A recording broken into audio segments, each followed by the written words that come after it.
petite anecdote qui va forcément te faire rire, c'est que quand je suis, parce que j'ai eu une maladie qui a marqué ma vie, hein. Il y a quand même, pour moi, je me dis, il y a trois points, trois gros points jusque-là qui ont vraiment marqué ma vie. Oui, Mais je vais plus parler de celui-ci, c'est ma maladie. Quand je suis tombée malade à l'âge de 11 ans, ça m'a vraiment changé. C'est oui, vrai, j'avais toujours ces côtés futés, poser plusieurs questions, tout ça. Mais quand j'ai eu l'éléphantiasie, c'est tellement physique, j'ai eu un pied enflé et les regards des gens sur moi avaient tellement changé. Et c'est là que je me suis dit, Mira, tu dois travailler sur toi-même.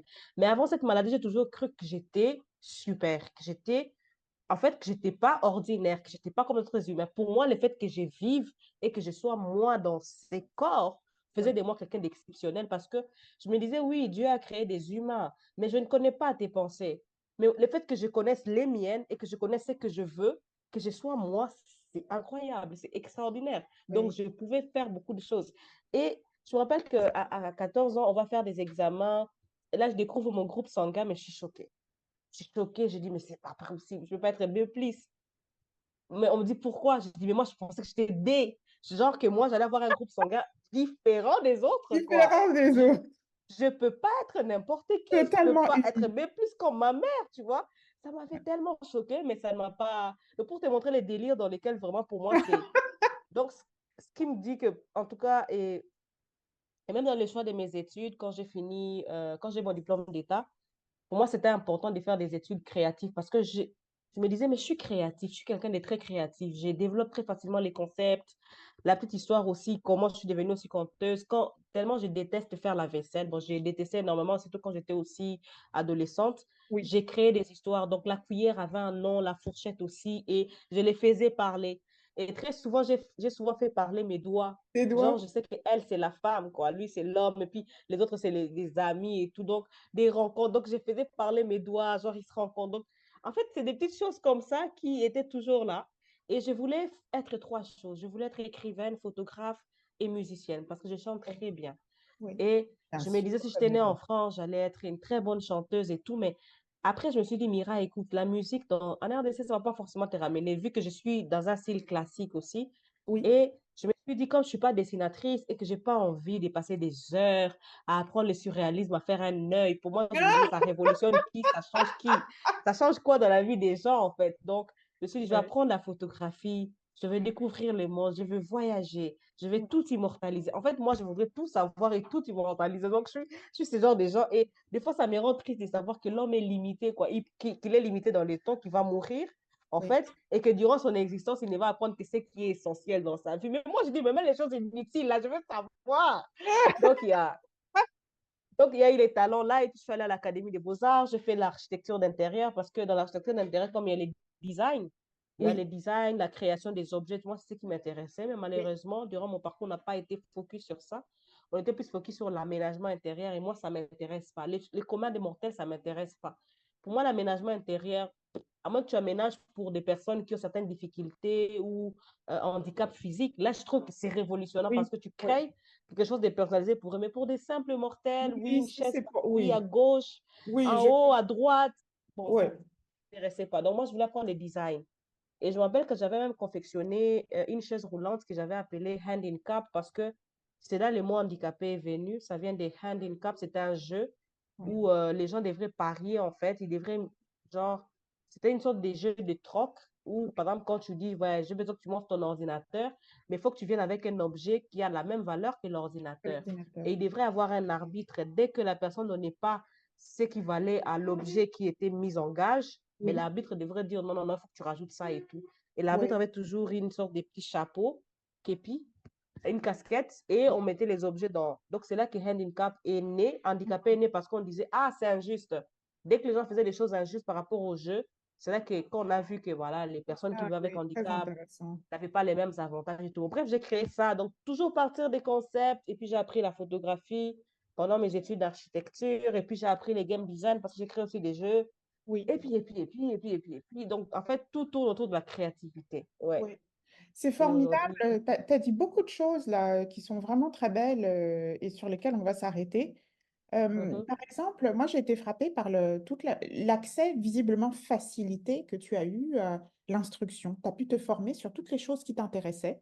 Donc j'imagine mhm, que tu l'as fait dans un cadre, est-ce que c'était vraiment des cadres conventionnels? Visiblement oui, puisque tu as dit, bah, j'ai fait les Mhm, beaux-arts, mais tu as pu faire d'autres choses aussi. Euh, mhm, et c'est, d'après toi, qu'est-ce qui a permis ça? Qu'est-ce qui a fait que tu avais accès aussi facilement aux connaissances dont tu avais besoin, alors qu'en fait, regarde en Occident, où il y a toutes sortes d'universités, toutes sortes d'écoles, toutes sortes d'académies des beaux-arts, mais c'est très difficile de faire des études. Et même quand on mhm, peut faire des études, comme dans un pays où la France, où les études ne coûtent rien et où l'instruction est très bonne, euh, en espérant. Je pense que le mhm, gouvernement actuel et les précédents gouvernements l'ont attaquée, mais elle mhm, était très bonne, elle est bonne quand même, l'instruction en France. Euh, mais c'est pas facile d'entrer aux Beaux-Arts. Et c'est pas facile de faire plusieurs choses comme ça. Je sais, j'ai essayé. mhm. C'est pas facile Ouais. de te dire, ah oui, bon, bah là, je vais aller faire. Ah, les Beaux-Arts, ça m'intéresse et tout, je vais y aller pendant un an. Ah, et puis là, j'ai envie de faire de la musique, alors là, je vais aller au conservatoire. Ah, et puis là, j'ai envie de faire de la philo, donc je vais aller. C'est très difficile à faire en France. Et toi, Ouais. visiblement, et en Occident en général. Et toi, visiblement, tu as réussi à faire ça. Comment tu as fait? Qu'est-ce qui, d'après toi, a déclenché ou à favoriser plutôt ce qui a déclenché, c'est toi, mais qu'est-ce qui a favorisé Mhm. en fait l'accès à tous ces savoirs dont tu avais besoin? Je dirais deux choses. La première grande chose qui surpasse même mes entendements, c'est la destinée. Pour Oui, ne pas dire que Dieu décide des fois aussi de qui nous devrions être, mais si seulement si on coopère, parce qu'on aura l'impression de croire que nous sommes des marionnettes et qu'ils nous manipulent. Non, non, l'homme a le libre arbitre. Mais dans mon caractère, j'ai un côté rebelle, vraiment très rebelle. La petite histoire, c'est que moi, je suis venue à Kinshasa à l'âge de 6 ans. oui, Et à l'âge de 6 ans, j'ai quitté ma maman. Je suis venue ici avec papa et tout. Et ensuite, je suis tombée malade à l'âge de 11 ans l'éléphantiasie, je ne guérissais pas, je oui, parle les détails, blablabla. Et il fallait que je rentre à l'est pour aller à Kampala, parce que Kampala, l'est est plus proche de Kampala que Kinshasa, ça coûterait beaucoup plus cher. Donc oui, là, je rentre auprès des mamans. Et maman, vous connaissez les mamans, ces mamans poules, elles s'inquiètent, moindre machin, chose, ah, non, ne touche pas. Et donc, elles me oui, fragilisent, en fait. Je deviens oui, comme ces petits concons là, je ne sais pas quoi. oui, Mais ce qui est bizarre, c'est que très tôt, on m'a rendu autonome. Et j'en parlais dernièrement avec ma maman de Kinshasa. Je lui ai dit, comment à l'âge de 12 ans, vous m'aviez laissé, parce que mon père travaille à la CENI, j'ai dit, vous m'aviez laissé partir à la CENI, prendre le bon pour aller à l'hôpital, à Kitambo, c'est loin. oui, J'ai 12 ans. Je oui, prends le transport seul, j'entre dans l'ascenseur. Donc, j'ai dit même à la réceptionniste, voilà, je vais prendre mon bon. C'est qui ton père? Ah, c'est elle. Et je monte, donnez-moi mon bon. Et j'ai lu, ouais, c'est mon bon, il est clair. J'ai ouais. fini là, je pars à l'hôpital. Toute Je vais à seule, comme une l'hôpital, je viens adulte. faire l'inspection. Vraiment comme une Ouais, aide. Je dis, mais j'ai ouais, 12 ans. En fait, les jours, je me suis rendu compte de ça. J'ai dit, elle dit, je sais pas. Je dis, je sais pas. Et donc, quand j'arrive même à l'Est, c'est vrai, oui, ma mère avait mis la voiture à disposition. Oui, je ne devrais pas marcher 1 kilomètre et tout ça, tout ça. Mais quand je pars à Kampala, donc là, elle me renvoie, on va en Ouganda, on va dans une petite ville là. Et il fallait que j'explique aux médecins, en fait. Ma grand-mère, elle ne parle pas anglais, à peine elle parle vraiment français. Et elle parle swahili, elle parle kinande.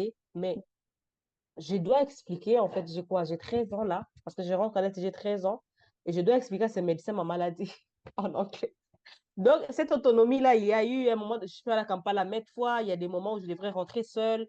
Les oui, personnes avec qui maman, chez qui maman m'est confiée, des fois, ils devraient rester pour leur business. Et donc, j'ai retourné seule. Donc, à 14 ans, j'ai à faire ces va-et-vient là et tout. Et il y a les côtés rebelles en moi. Il y a vraiment les côtés de moi, je dois faire ma vie, je suis autonome, je dois. Et je me rappelle que dans les textes que j'ai beaucoup écrits, je me disais, à 18 ans, je dois partir, je dois quitter cette ville, je dois être autonome et tout. Et ma mère, elle ne veut pas que je retourne à Kinshasa. Elle me dit, oui, mais c'est là que tu es tombée malade. Tu veux faire les beaux-arts, mais tu parles bien français, tu es intelligent, tu es créatif, tu peux faire le journalisme. Je lui dis, écoute, moi, s'il y a un métier des lettres que je devrais faire, c'est les droits. Et ma mère me dit, mais tu parles beaucoup et tu es tranche. Tu vas justement. mourir avant. Ah, Elle ah était véridique. ah Elle oui. dit, toi, on va t'assassiner, tu seras sur tous les radars, là, on va direct. Elle me dit, va à Goma étudier. Moi, c'est pas loin, c'est toujours au nord Kivu. Le climat te va bien. Je dis à ma mère, je dis, je veux retourner à Kinshasa. Donc, c'est une guerre entre elle et moi. Et elle me dit d'ailleurs, il faut pas faire ça. Ma mère, elle est très menaçante, hein, très Oui, menaçante. C'est ouais. les gens de femmes, on va, quand elle est méchante, elle est méchante. Et quand elle est gentille, elle est très. Ma mère, c'est vraiment les deux extrêmes. C'est la gentillesse et c'est de la dureté incroyable. Ouais. Et donc, elle voit que je suis très ferme. Elle va même dire à mon médecin, euh, interdit Mira de partir. Ah oui, Elle fait ça et moi, j'utilise les mêmes moyens. Je vais voir mon médecin et je lui dis, là, j'ai 18 ans, je lui dis, écoute, si je passe toute ma vie à me dire que je suis handicapée, je n'avancerai jamais.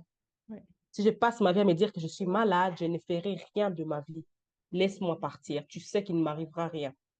Tu ouais, as dit que j'ai fini mon programme, on m'a soigné, tout ça, tout ça. ouais. Elle me dit, pars. Ma mère me dira, des fois que je le rappelle, hein, après cette réunion, ouais, genre, c'est comme si elle me maudit. Tu pars, tu vas voir, si le malheur t'arrive là-bas, ne me contacte jamais.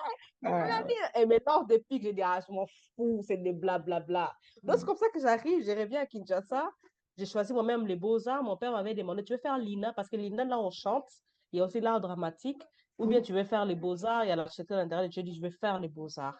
Et donc, j'ai fait ces choix-là. Et après, j'ai toujours fait mes choix, en fait. J'ai toujours été vraiment rebelle. Très tôt, j'ai toujours dit, je ne veux pas ça. Et chez moi, on sait, tout le monde sait. Ma mère, mon père, tout le monde sait. Et ils ont même peur de moi, s'il faut dire. Ma soeur me dit toujours, hey, les parents ont peur de toi. Toi, là, tu les menaces et tout. Moi, je l'ai toujours dit, je n'aime pas, je n'aime pas. Donc, très tôt, j'ai montré ça, en fait. Et je pense oui, que c'est ça qui m'a facilité à faire tout ce que je veux faire. oui, Et je ne suis pas sûre qu'il faut qu'on fasse une seule chose dans la vie comme on veut les prôner. Ouais, reste focus sur une seule chose. oui, Moi, je pense que tu peux faire un truc pendant un mois et puis tu fais l'autre truc pendant. C'est ce que j'ai toujours fait oui, pendant 6 ans où j'ai travaillé dans ma vie.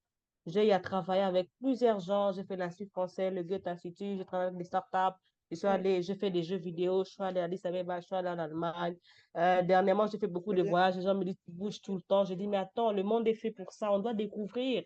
Qui vous a dit qu'il est là où tu es né, tu dois mourir là-bas? Je ne suis pas d'accord.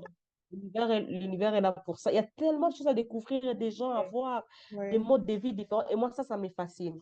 ouais, L'humain me fascine. Oui. ouais. Donc, oui, effectivement, tu es très, très. Il y a beaucoup de curiosité.